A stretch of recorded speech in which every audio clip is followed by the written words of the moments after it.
Hey, faithful listener. Thanks for tuning in to the P40 Ministries Daily Podcast.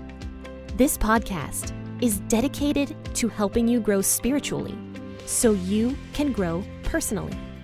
Let's grow together by building a consistent Bible reading routine. This is Jen, your host, and today we will be discussing the book of Exodus.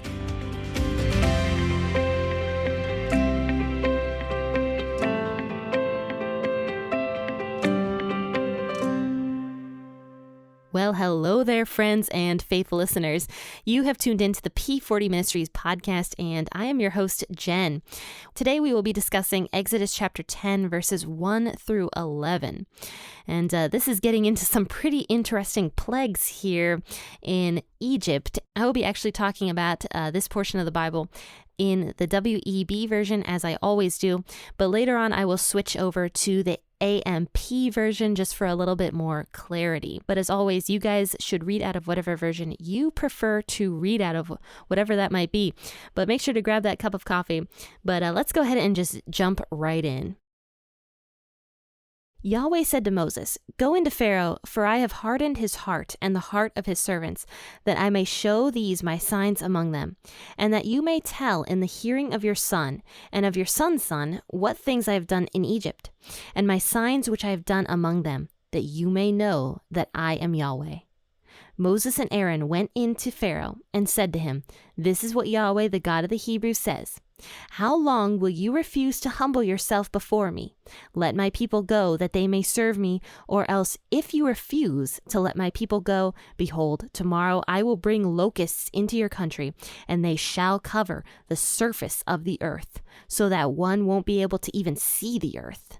They shall eat the residue of that which has escaped, which remains from you from the hail, and shall eat every tree which grows for you out of the field. Your houses shall be filled, and the houses of all your servants, and the houses of all the Egyptians, as neither your fathers nor your fathers' fathers have seen since the day that they were on the earth to this day." He turned and went out from Pharaoh.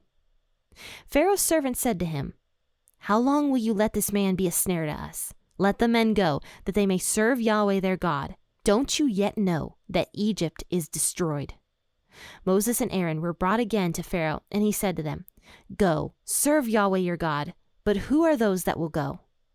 Moses said, "We will go with our young and with our old. We will go with our sons and with our daughters, with our flocks and with our herds, for we must hold a feast to Yahweh."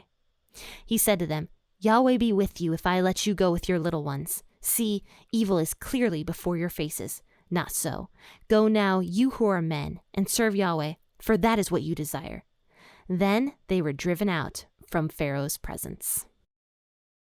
In verse 1 here, this is actually one of the first times that God mentions hardening Pharaoh's heart. He had mentioned that he would in the past, but for the most part, Pharaoh hardened his own heart until this point.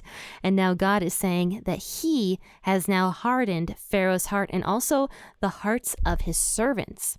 So in other words, we talked about this before and what this means. And actually, if you guys like the Bible Project and listen to that, they did a really awesome explanation of what God meant here when he said he hardened the heart of Pharaoh.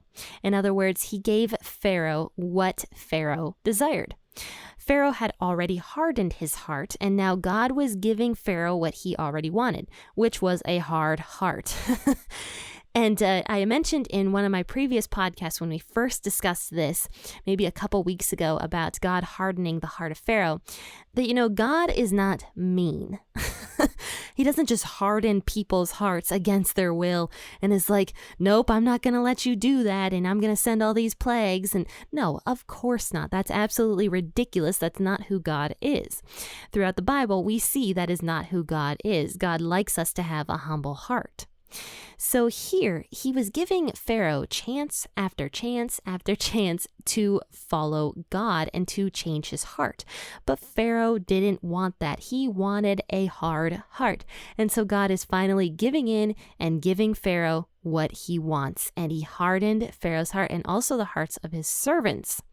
And so he actually made them unresponsive, is what the AMP version says. So it gives a little bit more detail, and I really like the AMP version. I like the WEB as well because it's in the public domain, and they did a really awesome job making it in the public domain. But the AMP version goes straight back to the Hebrew and to the Greek, and so I really like that because they really get to the heart of the message. And so it says here that in the AMP, it says that, "Go to Pharaoh, for I have hardened his heart and the hearts of his servants, making them determined and unresponsive, so that I may exhibit my signs of divine power among them." So in other words, he made Pharaoh unresponsive. That's it. Pharaoh already had a hard heart. He already wanted that hard heart. And like I said, if you watch the Bible Project, which I definitely recommend you do, because I really love some of their explanations on the different books of the Bible. But if you watch their Exodus, the first portion of Exodus, one that they did, it really has an excellent explanation of what God means here with hardening his heart. Because if you just brush right past this and don't think about it and don't really read it, you might tend to think that God is a mean God. But that is so untrue. I mean, even if you look at what God is doing here, he's also doing this to show his power not only to the Israelites, but to the Egyptians. In fact, it's almost primarily focused on the Egyptians, and the Israelites aren't really focused on that much if you really look at it. God is showing his power to the Egyptians to be like, look, I care about you guys, and I want you guys to worship me and not worship these fake gods that can't do anything for you. Turn to the real God. And we see now that some Egyptians were already doing this. For example, with the last plague of hail, we saw that there were Egyptians that listened to God and were saved from the hail. Them and their livestock were saved. God gave the Egyptians that choice to either be saved or to not listen to him and be out in the fields and be struck by the hail pretty much. And so we see that some Egyptians are in fact turning to God, and we'll see more evidences of this later on as we continue to read through Exodus and stuff like this. And so basically, God is now talking to Moses and Aaron in the first portion of this chapter 10. And he's basically saying to go back to Pharaoh and to tell them that if they don't humble themselves pretty much, that the signs of divine power are going to be very, very clearly recognizable to them. So in other words, stuff is coming and they need to watch out. So it says that Moses and Aaron go to the Pharaoh and they say to him, "This is what God, the God of the Hebrews, says. How long will you refuse to humble yourself before me? Let my people go so that they may serve me. For if you refuse to let my people go, then hear this. Tomorrow God will bring migratory locusts into your country, and they will destroy everything that was left from the hail." So basically anything that was not touched by the hail, the stuff that the hail might have missed, the locusts are going to come in and eat that. All the trees of the field that produce different kinds of fruits and stuff like this, these are all going to get destroyed by the locusts. And it says that all the houses are going to be filled with locusts. These are going to be like something you've never seen in your entire life. It's going to be that bad. These migratory locusts are going to come over and destroy everything. They're going to be everywhere. They're going to eat everything. So if you choose to continue to not humble your heart, then this is going to happen basically. And so it says that Moses left Pharaoh at this point. So after this, in verse 7, something really interesting happens. You remember in verse 1 that God had said that he hardened the heart of Pharaoh and his servants. And his servants is really important in there. But in verse 7 here, it says that Pharaoh's servants say to Pharaoh, "How long will this man continue to be a trap to us? Let the men go so that they may serve the Lord their God. Do you not realize that Egypt is destroyed?" So they're advising the Pharaoh, being like, look at what's happening here. Everything is destroyed. So why are you letting the people stay here pretty much? And so one thing I wonder here, though, is if they are actually advising Pharaoh to only allow the men to go, because they say in verse 7 here, let the men go so that they may serve the Lord their God. But also back then, they could have just been saying let the people go in general, but I don't want to make that blanket statement. I don't know. But one way or the other, they're advising Pharaoh to let the men go or let the people go. And so it kind of seems like even though God had mentioned the servants having a hard heart, they are starting to listen a little bit. So this just shows right here that even though God hardened the hearts of the people still had a choice to humble themselves. And it seems like some of Pharaoh's servants might be getting to that humble state a little bit, at least a tiny little bit, where they're choosing to humble themselves a little bit in order that Egypt continue not being destroyed. They don't want to see any more of this destruction happening because they know that, in fact, God is going to send the plague of locusts. They believe that, though they may not be fearing God or caring about God or loving God or anything like that. They do know that Yahweh exists and that these locusts are going to happen. So they advise Pharaoh. And so it says here that Pharaoh brings Moses and Aaron back in, and he basically says, go and serve the Lord your God. And who specifically are you going to take with you? And so Moses is like, everybody and everything. Everything that belongs to us is going to go. Every single person is going to go. Kids, women, men, old, young, livestock, everything that is ours is going to go, basically. So then the Pharaoh kind of freaks out and he gets really mad at them. And he says to them, the Lord be with you if I ever let your children go, because you will never return. Look and be forewarned, because you have an evil plan in mind. Now you men basically can go without your families and serve the Lord if that is what you want. And then he throws out Moses and Aaron. So he still doesn't have a humble heart. He's basically like, you guys, if you think that you are going to let the women and children go along with you, then the Lord better be with you to help you, is what the Pharaoh is saying to Moses and Aaron. And what nerve this Pharaoh has to say something like that. Firstly, he's trying to bargain with God. Okay, he's trying to be like, okay, only the men can go. And secondly, he's threatening Moses and Aaron and saying like, God better be with you if you know what's good for you, basically.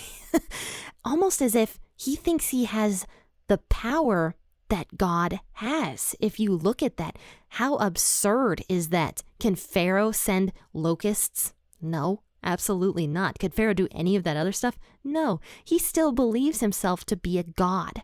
You remember that pharaohs believed themselves to be gods. They were worshipped as gods. So this Pharaoh still thinks that he has enough power to be on the same level as Yahweh here, because he's threatening Moses and Aaron as if, God better be there to protect you. Because I'm going to do this and this and this to you if you even think about taking the women and children with you on this festival, because you guys will never return and I won't have any slaves and stuff like this. So he's not only threatening Moses and Aaron, but trying to bargain with God. So the amount of arrogance that this Pharaoh has, that this man is a sociopath. Like, there's no other way to put this. This guy is psychotic. This guy should never have been a leader in the first place, considering the fact that he just doesn't care that his country is being destroyed. All he cares about is his own pride and the fact that he thinks he's a god and that he should be worshipped by the Hebrews, or who knows what he's thinking. I don't know if that's actually the case, but who knows what this Pharaoh is thinking? One way or the other, he's a sociopath that doesn't care about his own country. And he certainly doesn't fear God, and he certainly doesn't care about the Hebrew people. So this is the person that Moses and Aaron and God are basically dealing with, this extremely narcissistic Pharaoh that considers himself to be on the same level as Yahweh, even after all of this. It's just so absurd. And so anyway, we're going to talk more about this chapter in the next coming days. So join me on Friday and we will discuss more of Exodus chapter 10. But friends, make sure to stay tuned, because I'm going to have some guests on the podcast. I'm going to try to get my pastor on the podcast in the next coming chapters to talk about the Passover with us. And so that'll be a really, really great podcast next episode, and make sure to stay tuned for that one. That's going to be really interesting, and we'll have a lot of great stuff to talk about for that. But also, friends and faithful listeners, if you haven't purchased the Out of the Mire devotional yet, go ahead and take a look at it and see if it's something that sparks your interest. It's a devotional that is meant for either you to do alone or to do with your family or with your church. So it's something that I think is very beneficial, and I will definitely drop a link to that in the bio of this podcast episode so you can take a look at that. That is the Out of the Mire, the brand new book that I just authored and published last month. And it follows the life of Joseph, which we just finished talking about in the book of Genesis. I really think that if you feel purposeless, depressed, or hopeless, or anything like that, that this book can be very beneficial to you. So definitely take a look at it and see if it's something that interests you. But friends and faithful listeners, thank you once again so much for tuning in this morning. Happy listening, and God bless.